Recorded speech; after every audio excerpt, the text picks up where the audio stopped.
see the way they hate. And I know better than to listen to the people who are calling us slaves. I can feel the sunlight shining. Well, good morning, everyone. My name is Brian, and today is Monday, November 18th, 2024, and welcome to episode 807 of the Lost Project Morning Show, where the coffee's strong, the opinions are stronger, and everything is filter-free. Today, I'm enjoying a medium-light Guatemalan from foodforestfarms.com, where you can get 10% off with discount code LOTS10. That's LOTS10, and the shipping is always free. While you're there, check out the C4 Club. Christmas time is here, and Scramblin' has rolled out his Christmas deal, annual Black Friday Christmas deal, where you buy a year of C4 Club and get a hell of a deal. You get a significant amount of money off. You can check that out at foodforestfarms.com. Look for the annual C4 membership. Great gift for yourself or someone else. Just check it out today. Not going to Noster again today, it looks like. Have to dig into that after the show. I have no idea what's going on there. It appears that my stream is ended over there, and that's not going to be working. So, whoop. That's, it is what it is. Technology is grand. I think it might have something to do with the issues that StreamYard was having. I sent them a customer service message. I think I talked about it on Friday or the day before. Good morning, Haas. Good morning, Canadian Farmstead. Canadian Farmstead's driving this morning, so won't be as chatty, maybe. But I sent them a customer service nastygram, I guess you'd call it, the other day. Last week. Good morning and good day to you, John Palmer. About their service crashing during interviews. It was crashing for a couple of my guests. It's crashed on me the one day. Good morning, Hunter. Thanks for popping in on Twitch. Noster's down again, if you didn't hear earlier. But I sent him a nastygram. They wrote back with a bunch of bullshit. Check this, check that setting, check your internet connection, everything on specifically on my end. Even though in the note I was like, this is happening to my guests on their computer, two different guests, two different computers, two different browser types, and then also for me, what's the deal?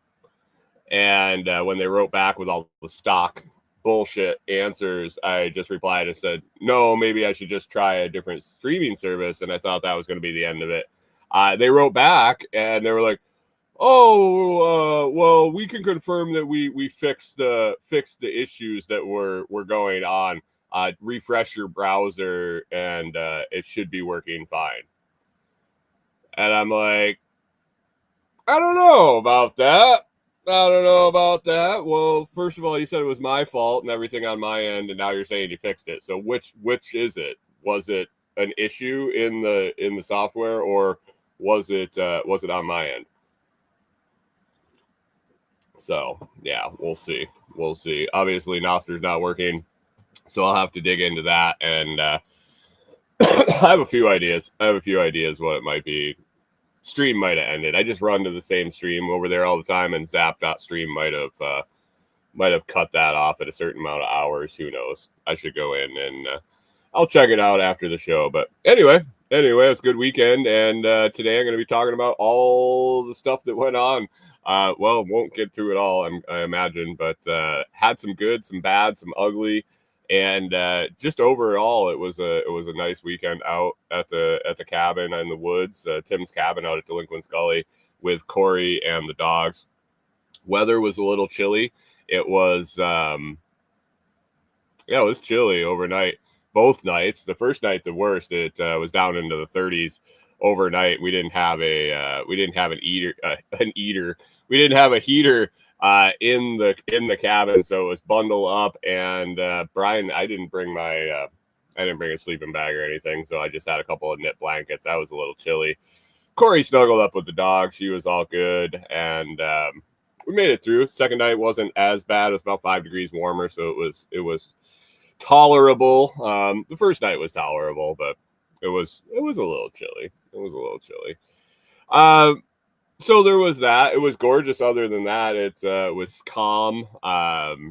No rain to speak of. Just gorgeous fall day here in Tennessee for the weekend, the whole weekend. Yeah, so we got some stuff to fix.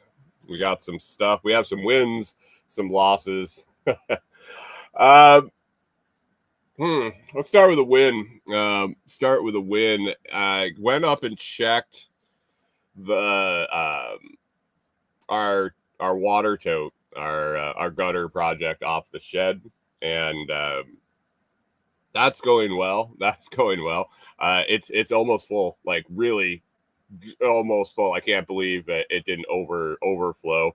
One really significant rain event over a day and a half, and then a second pretty significant rain event for a day. And our tote I was surprised it didn't overflow, to be honest. But it's within an inch or so of the top, and if it rains again, or even with the amount of dew we're getting and condensation we're getting on the roof, if that continues for any length of time, I'm guessing this tote's going to be overflowing out the top, which means that I am late on my my overflow system, which I knew it was going to take a little while. Have some other pressing issues. All I wanted to do was start collecting water. And it has some place to go. It's not like it's not like a pressure vessel or something where it's going to go in there and cause havoc if it doesn't get out. There's a hole where the pipe goes in that it'll just make its way out. So I'm not completely worried about that. I got the supplies to work on the first flush system. I didn't get a chance to get to it. We had a bunch of stuff on the list, and that was down there for sure. I needed to do a little testing on. So what I need to do is put a hose barb with a threaded connection into a piece of 2-inch PVC pipe. And I've been trying to decide the best way to do it. Obviously the correct way would be to put a fitting in, and either get a barb with a threaded end that's big enough for whatever fitting I put in, or use adapters to neck down to the size that's reasonable. All of that seemed like a lot of messing around and a lot of extra parts and money. And so I've decided that I'm going to probably drill a hole and tap it and screw it in. So this is for the drip emitter coming out to actually drain the first flush. So I don't think that having it seal necessarily is the main objective. If it drips, if it leaks a little bit, it is what it is. I'll just pinch off the emitter and let it drip out. And the same goal will be accomplished. But basically I picked up I had a tap, or I had the drill bit, picked up a tap and a brass fitting, and I just didn't get a chance to put it together. I'm pretty sure it'll work. I've done it before with some other stuff, just not this size, and so we'll see. Just got to be careful, and we'll see how it goes. And if it doesn't work, I'll cut that piece of pipe off and go a different direction. I'm doing it right down at the bottom, so it's not an issue there. So that's kind of what's going on with the rain gutter project up at the shed, up at our site, on our shed. The overflow system, yeah, that's a different story. I haven't really finalized where I want the plumbing to go and how I want it run. So it's, I've been going back and forth in my brain, and ping-ponging back and forth between a couple different ideas, and haven't really landed on one yet. So that gets tough to do when I'm not exactly sure how I want to do it. But that's that. And along with the water, the next step in that process is going to be finishing out the hole that is going to be a little secondary catchment pond next to it. Need to dig just a little bit more. Pretty close to where the final size is going to be. I've decided to go with a used billboard tarp like we did for our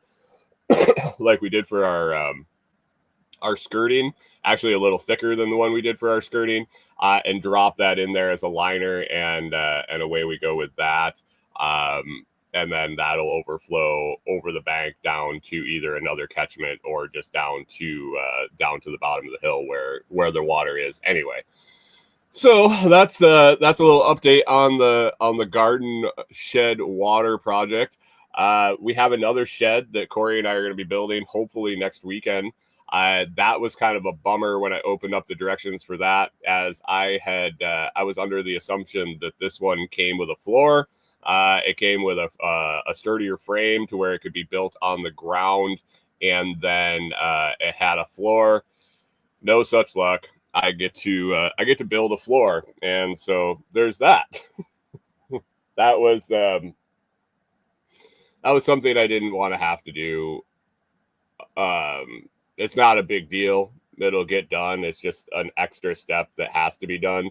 And luckily, it's only a 3x5 or 3.5x5 or something like that. A smaller garden shed, so the floor should be pretty easy to knock out. And we have scrap material on site that we should have enough in the scrap material to build that little floor. So that's on the list for probably next weekend. And Corey and I really aren't sure if we're going to go out next weekend, because as of now, the weather forecast looks like it's going to be even colder than it was this past weekend. And we'll have a couple of days, overnights down in the mid to lower 30s. So I don't know. I haven't really decided if I wanted to do that. I really won't mind. I'd probably just take a sleeping bag and it'd be fine. It's dealing with all the other shit when it's super cold that I don't know if I want to roll with. So there's that. But we'll go out and work on that. Hunter says it's warm there. It warmed up today again, and the forecast is like it's really nice, like 60s, 70s, and 60s and 70s during the day, and then 40s, 50s overnight. But then it pops down for like 2 or 3 days, down to where it's overnight in the mid to low 30s, upper to mid 30s, and daytime highs we're only getting up to like 50. So it's tough when you don't have a heater out there. I mean, I'm sure I could go round up a buddy heater, or borrow. I know Jamie has an extra diesel heater that I could use. I'm sure.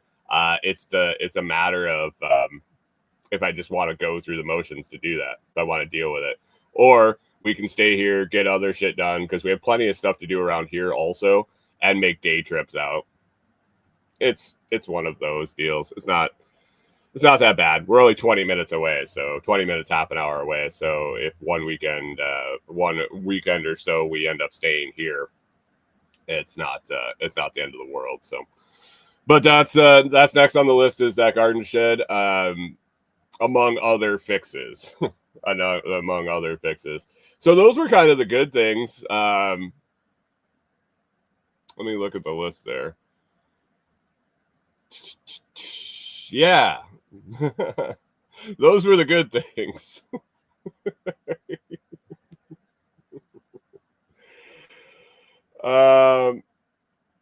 Mike's Homestead says build a barrel heater. There is a barrel heater there. Do you know how hot it would be in that cabin with a 55-gallon drum barrel heater that's there? It would roast us out of there. I mean, outside we could use it just fine. And I mean, Corey ran a fire all day Saturday.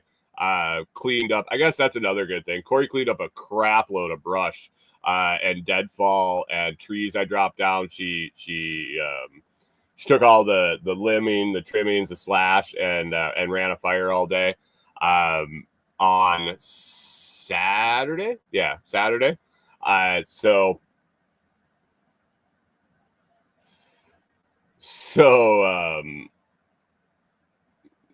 we stay warm outside. Mike's Homestead says my size matters. I mean, it really does. It really does. That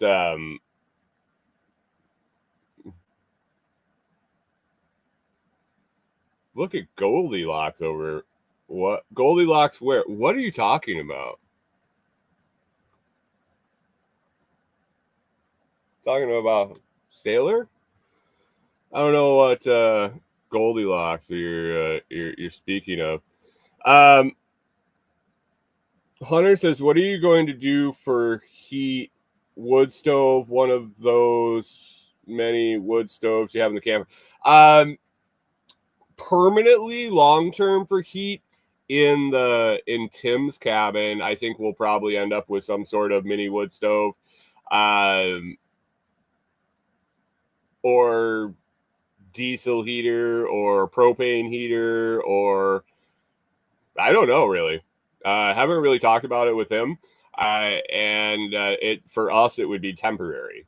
So I mean, I should probably have a meeting with him and see what he wants to put in there for heat, and maybe we do it sooner rather than later. might be a decent idea, but yeah, it's not that cold yet, and it's not like a cold spell or a permanent thing. It's going to be a couple days. So we'll see. So there was that, the shed base, Starlink solar project out at Tim's. The project that I'm working on to get Starlink out there full time.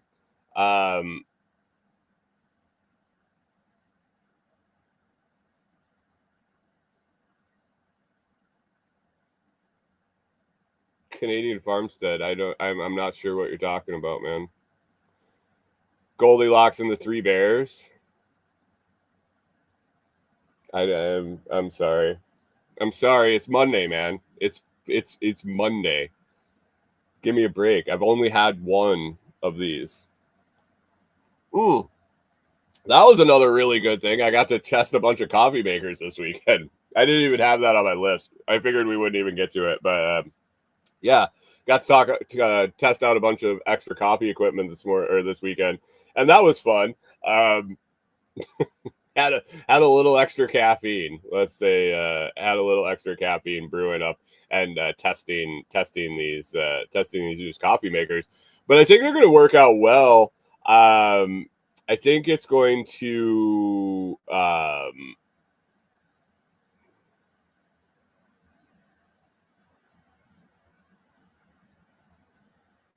oh God, Goldilocks saying too cold, too hot.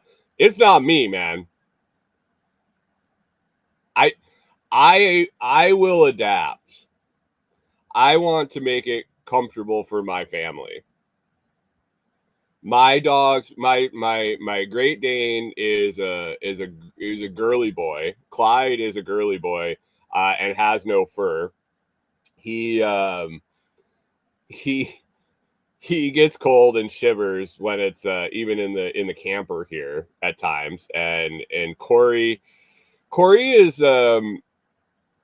she's a little cold-blooded, I think. As the temperature goes down, well, no, that would mean she adjusted. She's hot, super hot-blooded. When it gets chilly at all, she's uncomfortable, and that's not good. I mean, really, this is worlds better than the cold in Minnesota, and so I'm all right with it. But I want to make Corey comfortable. I want to make the dogs comfortable, and really, I mean, I make myself comfortable too. So You can screw it, Canadian Farmstead. I'm just right. So the Starlink project, to get Starlink out there full time, I'm still struggling with the power. I added in another solar panel, and it really confused me because I plugged it in. The battery was fully charged. Obviously, been sitting out charging and not discharging for a week or two. The battery was fully charged when I plugged it in, and it was like 6 o'clock on Friday evening. It ran all night Friday night to Saturday morning. I added in the second solar panel before the sun, or right as the sun was coming up. So it was, I don't even think that it had hit the panels yet. Maybe a little bit of draw, but I added in a second panel. And it charged all day. It was sunny all day. I kept popping in and checking the charge controller, and it looked as though the battery had gotten back to fully charged. Now, the problem was I didn't get up in the morning as soon as I got up and went out and checked the battery percentage. That was a mistake. I hooked in the second solar panel, let it charge all day, kind of watched the sun, where the shadows were, where it kind of progressed throughout the day, and got an idea where it stopped charging, or at least where it stopped breaking even at a minimum. The draw out, the 40 watts out for the Starlink versus what was coming in from the solar panels, that break even point. And I think I got to like 3 o'clock, 3:30. Maybe a little earlier, but at 9 o'clock, the whole system died again. So I must not have fully charged, because if it ran from 6 o'clock at night till 6 in the morning, a good 12 hours minimum, and it was fully charged there, for some reason I only got 6 hours or so out of the next day. So I think I'm really shy on input, and I haven't sat down and done the math yet again.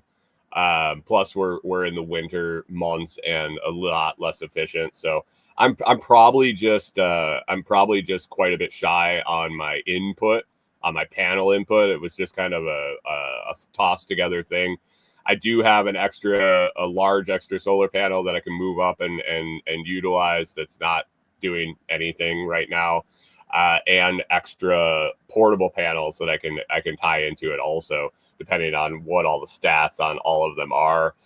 So that's just a work in progress. But literally, we were sitting at the fire at 9 o'clock ish. And I was watching my phone because I was going to, if I was up when the Tyson Paul fight went off, I was going to watch it on TikTok. Had found a guy that was streaming the whole evening illegally on TikTok, and so I was gonna watch it. I was interested. I got sucked in, and if I stayed awake, like if it was time to go to bed, I was gonna just go to bed. I didn't give a shit. But I looked at Corey and I said, we're probably going to wake up to the alarm from the bathhouse, which the inverter I'm using, when the supply power drops below what it should, Mike's Homestead says worst fight ever. I got some opinions on that fight too.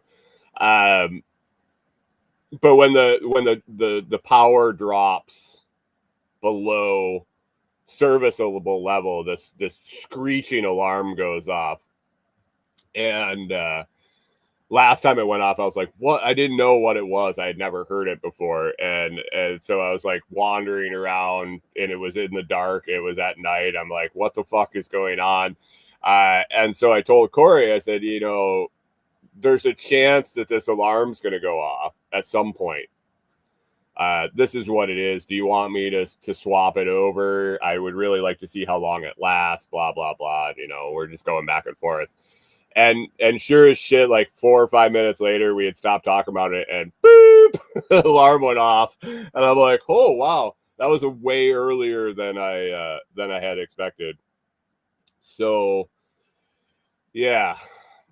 So I flopped that over to our power. Our battery bank, got that fired up again. I was able to watch the Tyson Paul fight. Mike's Homestead says, "Good morning, Rewilder Life. I see you're scrambling to get to work." Mike's Homestead says it was the worst fight ever. It was a 58-year-old guy fighting a kid. He took a paycheck. Paul knew he was going to win from the first round. And they sparred for 8 rounds. Tyson looked slow. He looked old. He looked happy not to be getting beat up. He was satisfied with just dancing with Paul and sparring a little bit and taking his check and leaving. That's my opinion. Watching it, no one really landed anything. Watching analysis afterwards and watching some of the stuff that people really dug in, because I was watching it on my phone, secondary, like watching it on my phone on someone else's TV, and I was kind of getting ready to go to bed, so it wasn't full in. After the first round, after I saw the first round, I was like, yeah, this isn't. Just no.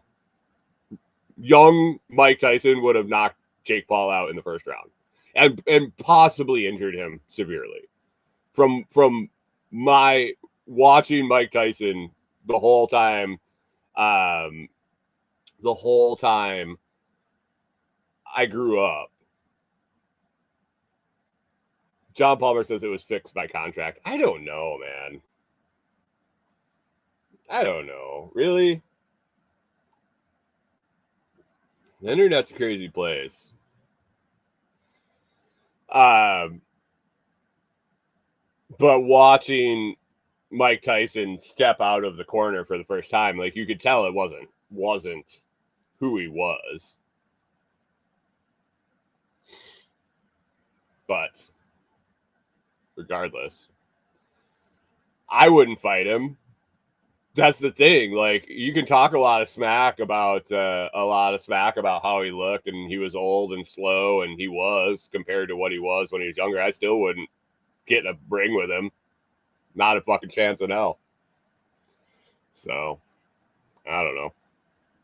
It's like every other pay-per-view in the last, that I can recall in boxing in the last, decade. All hype and nothing pans out. People said that there were a lot of great fights on the undercard. I caught a little bit of the chick fight before the main event, and that didn't look great.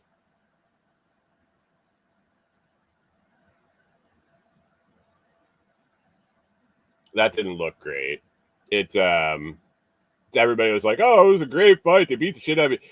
That one chick head bunted the other one. I saw at least a couple times, and then Rachel in the Telegram chat said that it was multiple times throughout, and she was forehead rubbing against her, and I saw the cheap shot where she cut her wide open. I was like, whatever. Of course their faces are beat up if they're headbutting each other and then beating the shit out of the cuts that they opened up. That's just silly.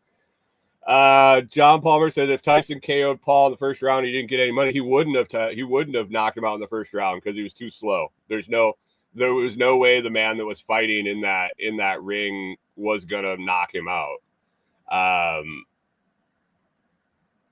And he got more money the longer. That's what I said. He was taking a paycheck. He was old. He didn't want to get beat up, and he was just hoping to survive. Mike Tyson wasn't going to get hurt in that fight. Jake Paul could have beat him up, beat him in the head. Mike has taken so many punches in his life that Jake Paul wasn't going to, if Mike set back and protected himself, he wasn't going to get beat up. So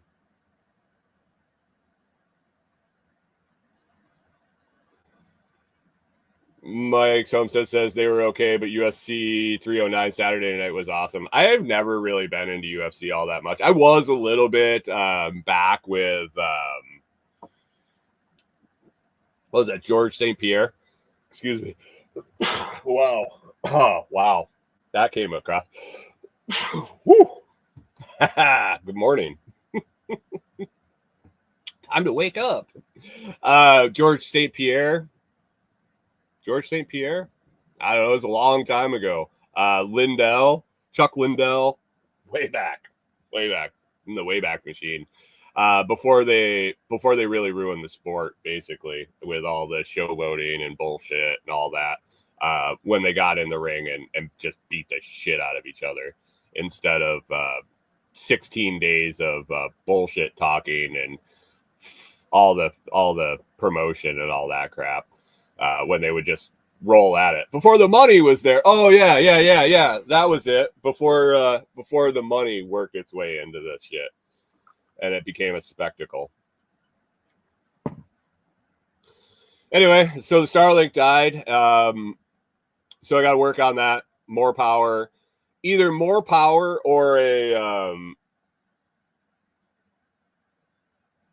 more power, more solar, and man, like in the next couple of weeks, I'll have a ton of solar to play with, and like I say, I got a bunch of panels. I can screw around with. So that one is a work in progress. That's not a critical system, other than the fact that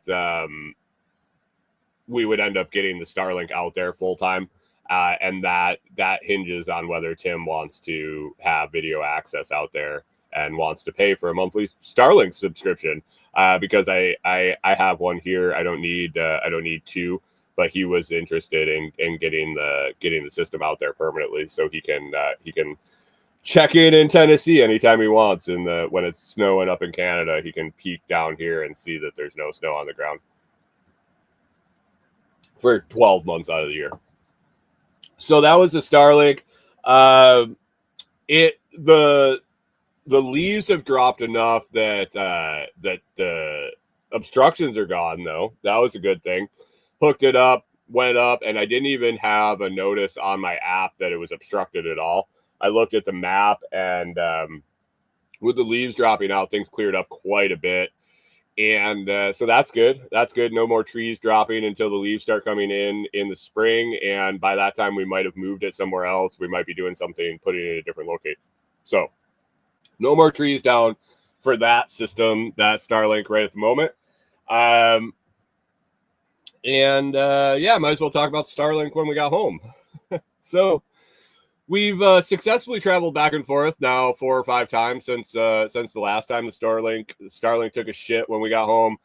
Yesterday, got home, went to set it up, and everything went sideways. Like it just wouldn't turn on again. I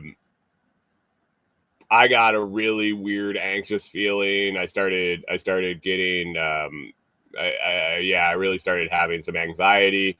I was getting a little angry that this shit was going to happen again. It wasn't good. Like I felt it in my soul that this was going to go sideways again, and it wasn't going to come on. So I did a bunch of troubleshooting, and just through happenstance, I shut it off. I was thinking that it was probably a cable. I got it to come on. I unplugged some stuff. I dicked around with some stuff. I plugged it back in. I got it to come on, and it started to actuate and try to pick up signal. I was watching the app, and it got online, and then it was flashing every like 5 to 6 seconds, flashing back and forth, online, offline, online, offline. And that to me looked like a connection issue, which I'm guessing it was the cable. And so I went out. I hooked up our new shower to calm down, to get away from it, to let it sit. Like basically, I unplugged everything. Let the Canadian Farm says negative Nancy. It wasn't. I wasn't being negative. It was like an overwhelming feeling I couldn't control, that this was the start of another just shit show. Like this is the start of the Starlink going down, and the truck fucking around, and everything down the line. It wasn't that I didn't want it.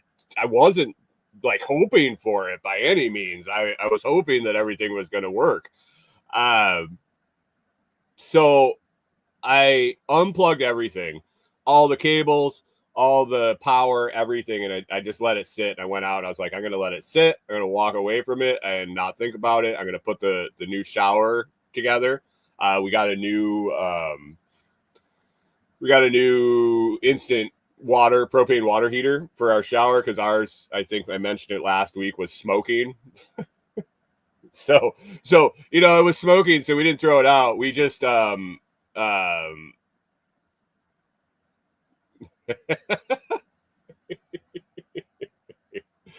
didn't throw it out. We just took it out to the cabin. We're going to use it out there because we won't use it as much, and it'll be yeah.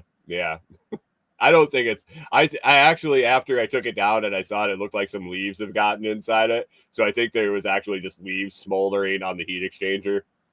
But whatever. We needed a new shower heater anyway.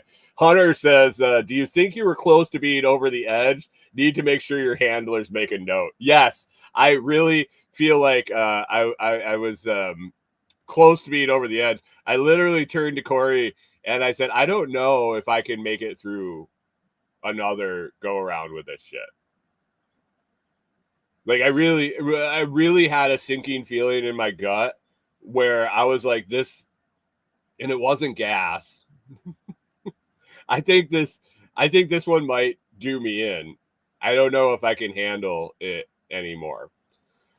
So I went out, I went to install the shower, realized that all my wrenches, all my adjustable wrenches, all my anything besides all my everything besides my my multi-tool were at the cabin. And I had to put it together, like all the pipe fittings and all the hoses and all that shit. And I'm like, oh, here we go. The Starlink, the heater is going to be a disaster. So I struggle to put it together. I get it together. I hang it up. I hook up the water. I turn it on. Fucking water spraying everywhere. Obviously, I didn't get this shit tight enough. I'm like, shut the water off. I'm soaking wet. And I'm like, here it is. I just need to let go. I need to let everything happen as it's going to happen. So I unhooked all the water. I went in. I told Corey, I looked for a wrench in here. Canadian Farm says his new podcast idea, how to survive first world problem. New podcast. I've been doing this one for the last fucking 2 years. 3 years. 3 years. Holy shit. Coming up on 3 years, I think. Maybe more. I don't even know anymore. So I shut everything down. I go inside. I sit down and look at Corey, and I'm like, I don't know. I don't think I can do this. I don't know what to do. I don't know how to make it through it, but I don't think I can go through another series of just shit shows. If it was one or any of them individually, anytime, none of them were all that crazy, other than having to get Corey to be able to work when the internet's not working. But anyway, couple deep breaths, and went back out. I took everything apart on the water side of the shower heater, put it all back together, tightened it all up, turned it on. No leaks. worked great, heated up. It was fine. I went in and I started with the Starlink again. Canadian Farm says, are you gonna film a video of yourself crying, because that seems to be very popular right now? Dude, my tears have run us dry a long time ago. I would probably have to get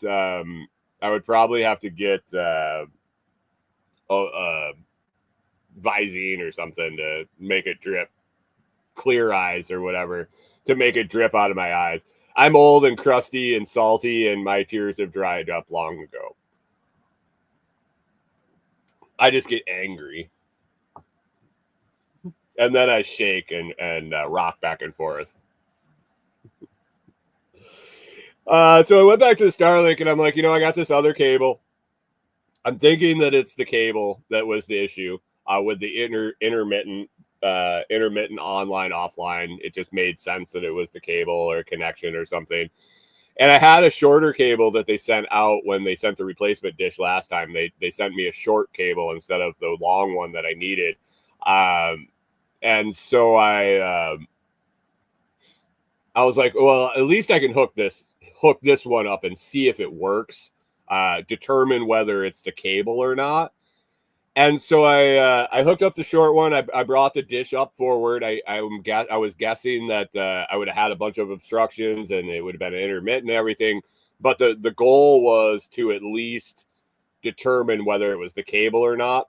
And then I had a solution at the cabin. I would have to run back to the cabin to get the converter ends that a company had set out to me, that you can use a Cat 6 cable or Cat 5 cable to use as a Starlink cable, because it just converts the ends to that proprietary Starlink end. I had that and a 100-foot Ethernet cable at the cabin because I was going to use it there, and everything was working fine here. So I stopped bringing it back and forth. So I plugged in the short cable, went inside, sat down, it fired right up, it went online. I was like, okay, well, it's cable issue for sure. Or we'll be ordering a new cable. But needed Corey to be able to work today. And hopefully do this, but this isn't money critical, obviously. But I needed her to be able to work and have consistent internet. So I told her, I'm going to hook up the long cable again. We'll see if it works. Maybe moving the cable, maybe jiggling it around. It was an intermittent connection issue. Who knows? Maybe one of the cables wasn't completely seated in there and it was wobbling. I don't know. But I'm going to hook up the old cable that wasn't working. I'm going to put the dish back where it is. We'll see if it works. So I fired that up and it came on. It came online. It wasn't flickering back and forth. It's still working. It's still plugged in now. But I looked at her and I said, I got to go out and get the shit. I got to go get the supplies to fix it. Because it'll probably work all night and it'll go sideways in the morning if I don't go get it. And if I do go get it, I'm guessing that it's going to just keep working. It's going to be fine. And I'm not going to have to use the shit. So I took a nice evening drive back out to the cabin where I had just been all morning and just got home, literally a couple hours prior. Grabbed the converter ends and the Ethernet cable, came back, and like I said, we're still on. It hasn't fluttered at all. So I'm hoping it was a connection. It just wasn't pushed in far enough, and it was just making a little bit of a connectivity issue. I don't know. But it's working right now, and I'm not fucking touching it until I need to. So that was Starlink. That was another adventure. I don't know. I gotta order a new cable. I gotta order two new cables actually that are the right length. So And I have to order our backup Starlink, because that was the other thing. I never ordered it, the backup, because we were going back and forth between Tim and I whether he wanted to order a second line for his account to put out at Delinquent Scully, or I was going to order a second one and put it out there, and we just never finalized that, and it was working fine, so I never ordered it. So my bad. I was not a good prepper in that aspect. So that needs to be done. It's expensive though. It's like fucking $600 or $400, and then I just don't want to. I don't want to pay that at the moment. So, but it's working. It's working. We'll see. We'll see. Water. Another problem to figure out at Delinquent Scully. And I had a feeling that this was going to be an issue when we were designing it. Not necessarily when we were designing it, when we were installing it. I was wondering if this was going to become an issue. So, if you don't know, here, I don't know if you can see this. Nope, can't see it.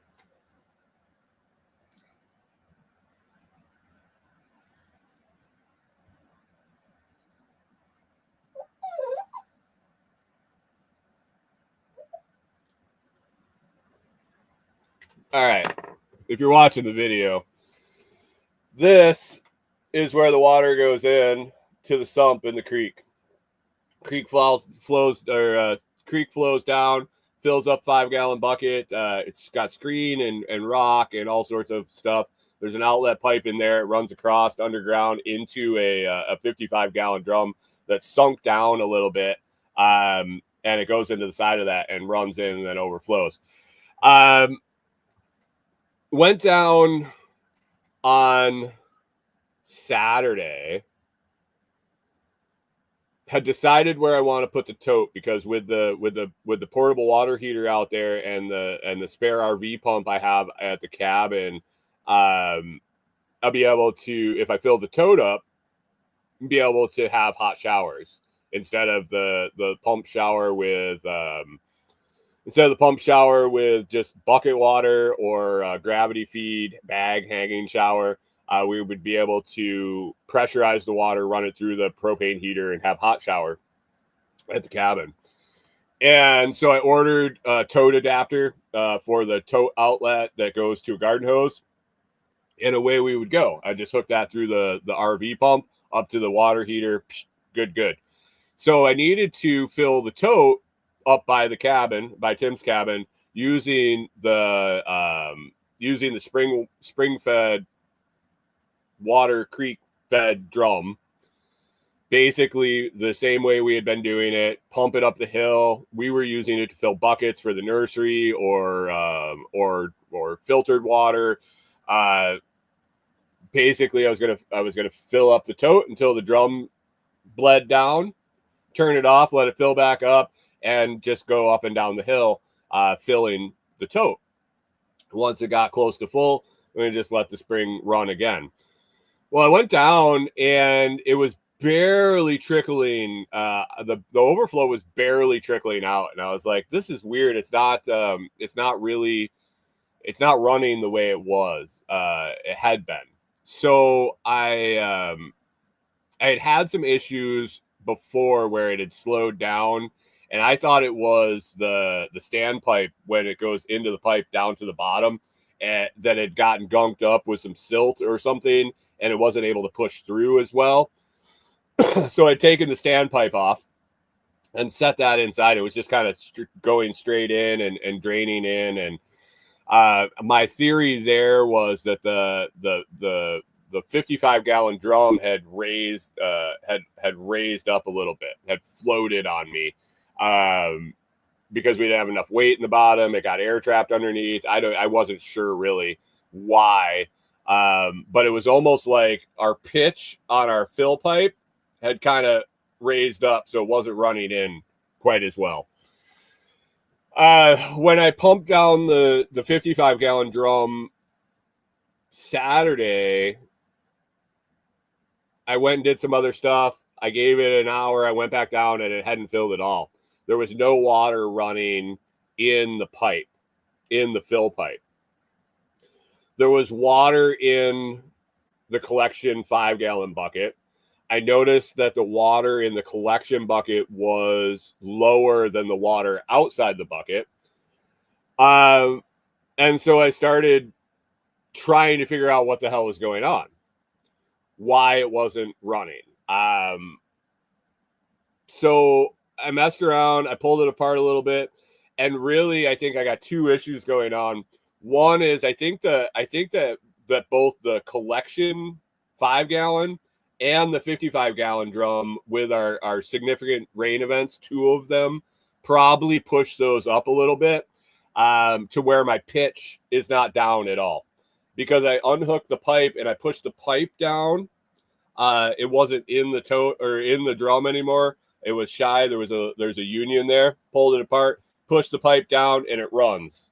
Let the pipe go, and it stops running.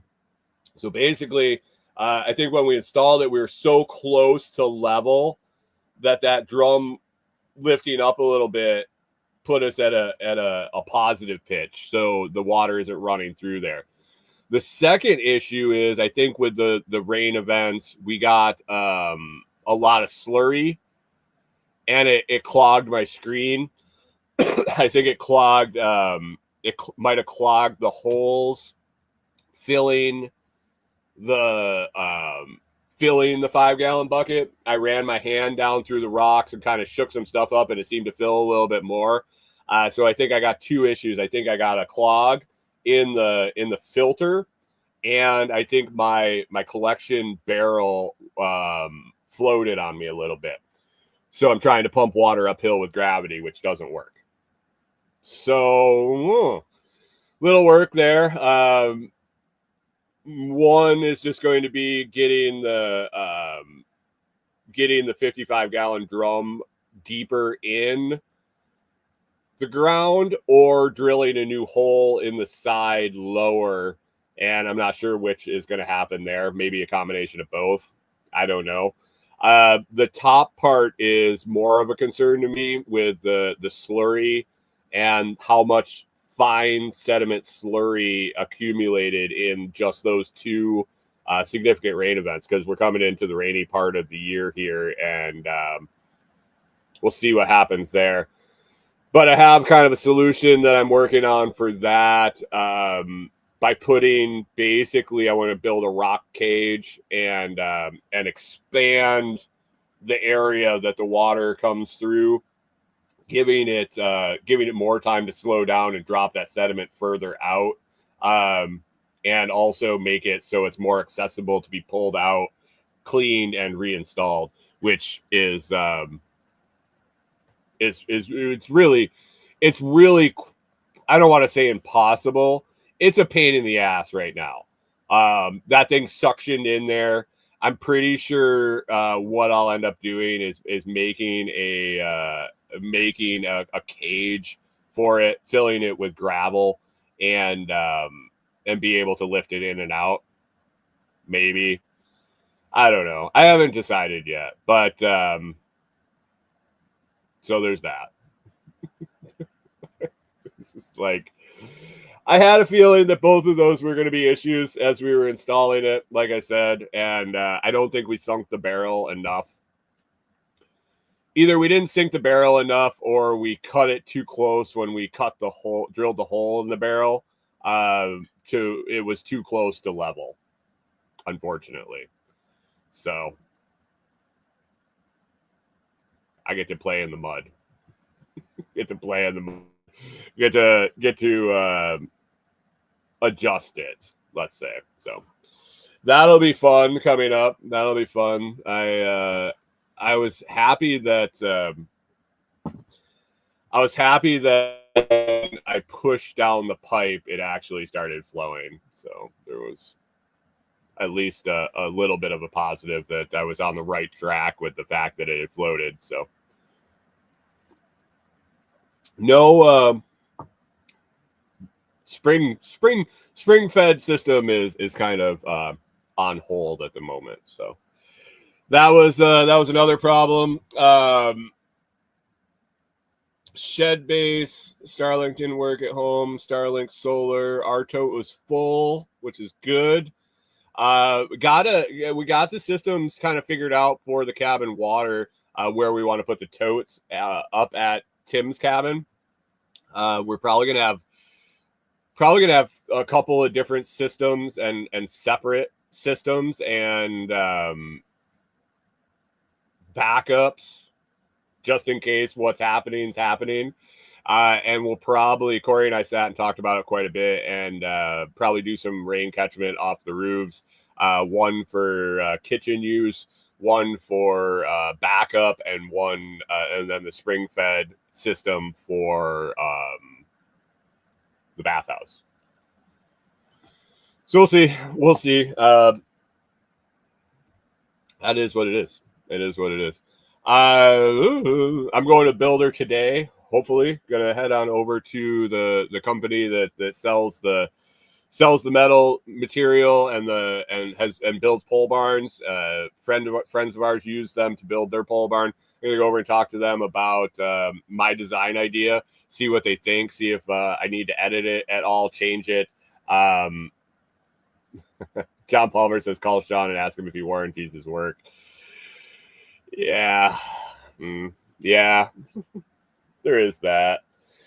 Go over and talk to them about our design, talk about materials, talk about I'm interested in weight. I'm interested in their suggestions. Just kind of talk it over a little bit with them and see yeah, just start that process.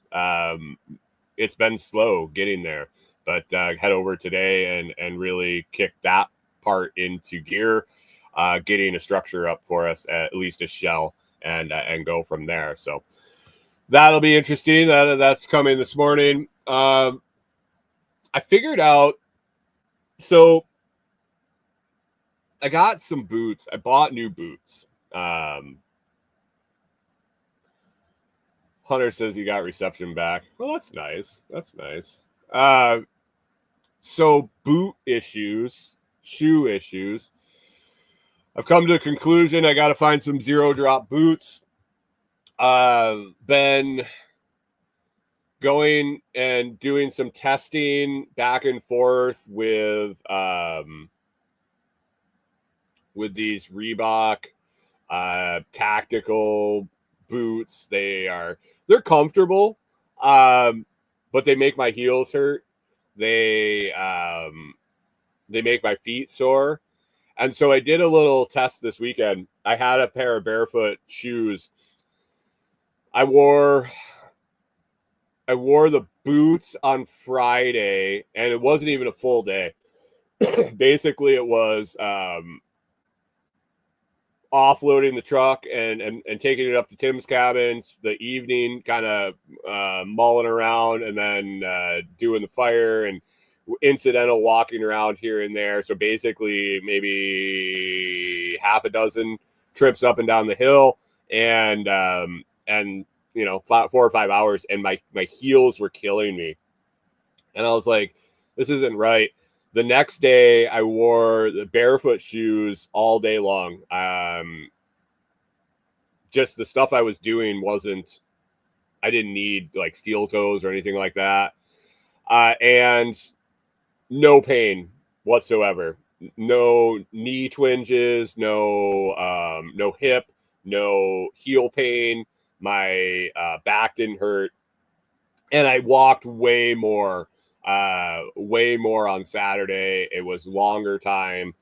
And so I've come to the conclusion I just need to find some zero drop boots, or wear barefoot shoes and just be extremely careful that I don't, I guess, throw some boots on if I'm running saw or doing something that's going to drop trees or something like that. Ruala Life says barefoot for the win. I knew you'd be happy about that. It's I know it. I know it in my head. I know it in my brain. I know in all my being that feels better for me my joints hurt less, my everything hurts less. I feel better. My posture's better.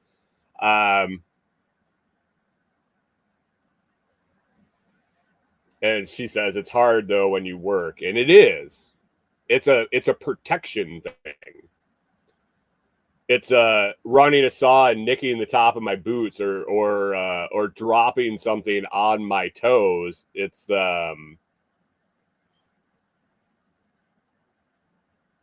that's the problem. So I think I'm just going to end up having to have multiple pairs of shoes. Barefoots are on, and then consciously think about, okay, what am I doing next? I need to put on my boots. I need to put my barefoot shoes back on now that I'm done with that. I think it's something that I just have to focus on instead of putting a pair of shoes on in the morning and letting it go. So I also have some stuff coming up in my daily routines that might help with that. Definitely going to focus on getting more barefoot grounding time, possibly in the morning, in the evening. I had a conversation with a guest on the new podcast, and he really got me thinking. And I kind of dove into some of his stuff that he had put out. Very, very, very successful guy, and he's young. he's been able to explore a lot of different avenues with as far as health, meditation, barefoot, sun, all the things that we're aware of that are benefits. But as I was reading his stuff, he credits a lot of that to his success, and a lot of his success to routine and things like that. So it's got me thinking a lot, and I want to make some shifts. And I think a lot of a barefoot time, grounding time, stretching, and things like that is going to be a large part of that transition here, and more daily stoic. And we might start reading that on the show. I don't know. I've been thinking a lot about the show and what I want to do with it, and what parts I enjoy and what parts I don't. And yeah, so coming up on the new year, guys, you got to change it to New Year. you gotta make New Year's resolutions and make it all right for the next year, or the first couple weeks of the next year, I guess. I don't know. So that's well, Rewilded License, that sounds like a good listen. We didn't really talk about much of that in the interview. It was actually more before and after. We did get into a little bit, but it was more a conversation offline. John Palmer says Brian the Monk. This guy actually considered, he's very into right now. I can't remember the name, and I don't even know if I could pronounce it, if I could remember it. But he and another guest. It was so weird because I've had two guests in the last what's it been, 2 weeks since I've been doing these interviews. Rewilder Life says, which one is it? I think it's coming out in January. I think it might be the New Year's. His name's Eric McHuff. I'll remind you, Rachel, when it comes out. But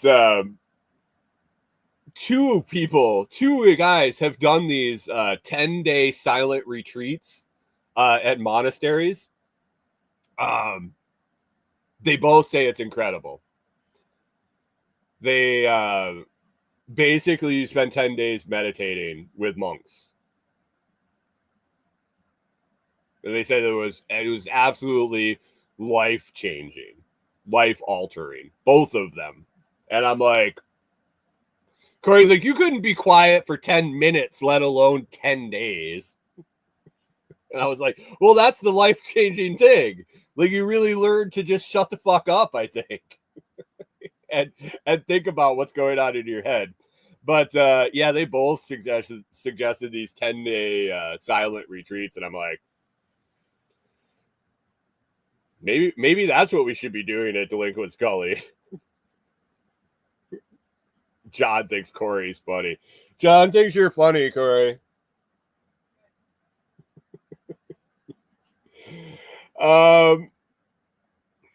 So yeah, I just I need to focus on some different stuff. Focus being the key word. Focus being the key word. I'm gonna let this time in the morning be my all over the place, and then get really intentional with the rest of my time. I think there's a lot of waste there. So, Rewilder Life says retreats would be good for a hip camp. Yeah, we're I don't know. Tim and I talked a lot about hip camp, and we're not sure if we want to do public or private. We're leaning very heavily towards private and using I don't want to say word of mouth, but a lot of in network communication and book private. I don't know. We're still building out infrastructure, but we're going to start with a workshop type model for sure, as opposed to open camping, where we're gonna put on events. I think that's going to be the main draw, should I say, at the beginning.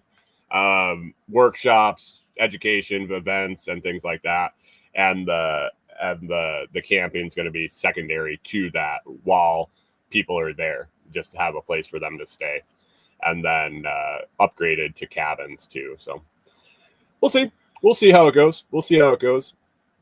Got a lot of as we're on the property and listening to the property and seeing what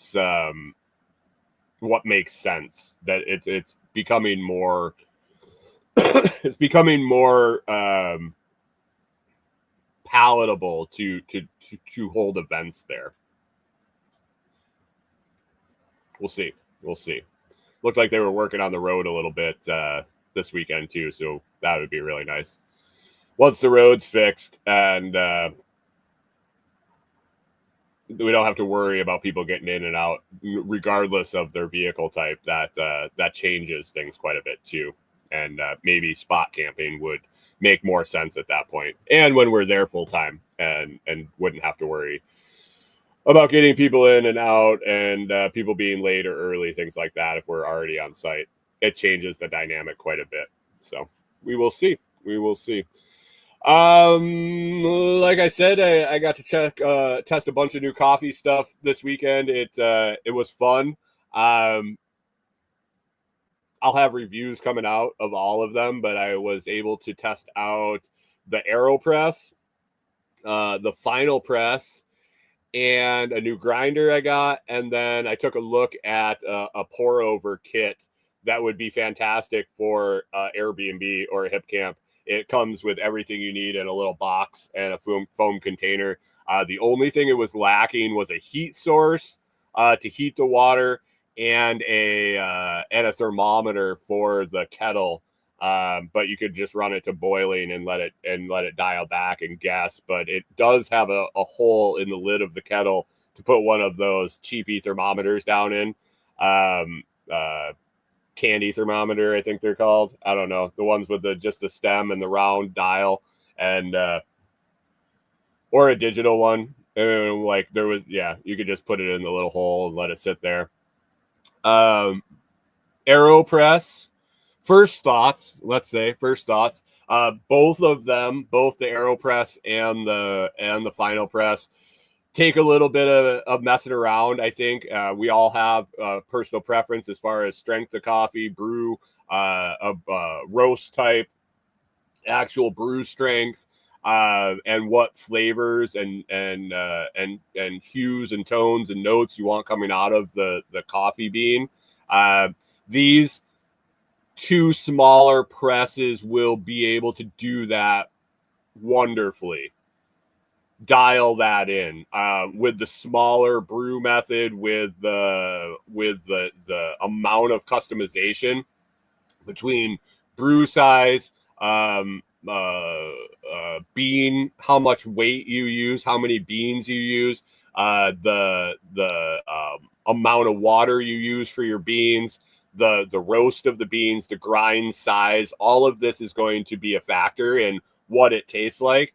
And these little small brewing methods, just in the messing around with it that I did, I was able to make a full-bodied, almost it felt dark roast or dark brew, and then all the way to a lighter brew just by adjusting the grind size and a little bit of the seep time. Oh, that's another factor, how long you let it seep. I think once I get it dialed in and understand where my sweet spot is with them, I think they're going to be fantastic. I'm really excited to be able to either have a French press and then a single cup of coffee, or maybe a couple of single cups, or a batch brew with the AeroPress can make a little larger brew. But they work great. They work as advertised. I would highly suggest, if you like messing around with your coffee, if you like dialing in and playing with it a little bit, figuring out where you get your optimal flavor, I think both of them are perfectly fine. I think they're going to work great. I'm excited to get that to that point with them. The final press will do tea. Basically, the final press is like a little mini French press. It's got a little screen on the bottom and a plunger in it, and you fill it with coffee or tea. You let it sit in your cup, just like a tea ball for loose leaf tea. You set it in there. You stir it around a little bit. You let it sit. Then you pick it up and you stir it around a little bit more, and then you press the plunger and you can squeeze out the grounds. That worked really nice. Like I said, that'll be messing around with how much grounds to put in the press and how long to let it seep, how many times to stir it. But once I dial that in, I think it's going to make a fantastic cup. The AeroPress is a different animal for sure. I'm watching some more videos on it. I watched a video by the inventor of it, which was very informational. And I think it's going to be it's different. It's different. It makes a really nice cup of coffee. It tastes fantastic.